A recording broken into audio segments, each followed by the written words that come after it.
బాగా జోరు మీద ఉన్నావురా, భలే ప్లాన్ చేసావు. ఏదో నీ అభిమానం నాన్న.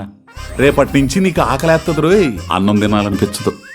పడుకుంటావు, నిద్రొట్టు, కోపం వస్తుంది, ఎవరి మీద చూపించాలో అర్థం కాదు. నాకేమైనా తప్పు చేసిందా? అంతకంటే ప్రమాదం, పెళ్ళయింది.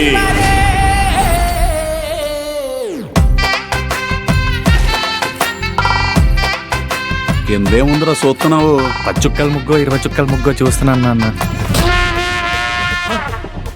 అగో, నువ్వు మంచోడు కాదు నాన్న. నువ్వు వేసే యాసాలని నాకు తెలియదు అనుకున్నావేమో.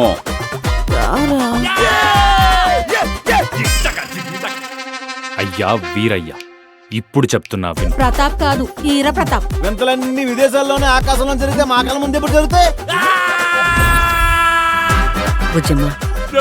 బుజ్జమ్మ, అల్లుడేమన్నా అన్నాడా? పెళ్ళి 4వ రోజే పంచాయతీ ఎట్టిందంటే ఎవరమే తేడా ఉంది. అంతా నేను అనుకున్నట్టే జరుగుతుంది. కొట్టుకు సావండి. అసలు సమస్య ఏంటో చెప్పవే. నీకున్న సమస్య ఏంటో నువ్వే తెలుసుకొని పోగొట్టుకొనిరా. అప్పటి వరకు నీ ప్రేమ నమ్మను.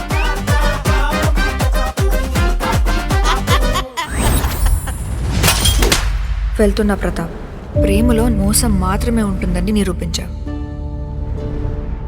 బుజ్జమ్మని ఎప్పటికైనా వెనక్కి తీసుకొస్తానన్న నమ్మకం రోజు రోజుకి పోతుందమ్మా. అర్థమయ్యేలా చెప్తే బుజ్జం వింటుంది. బుజ్జమ్మని తీసుకురావా? మాట్లాడి మనిషిని తీసుకురావచ్చు కానీ తన భయాన్ని పోగొట్టలేం.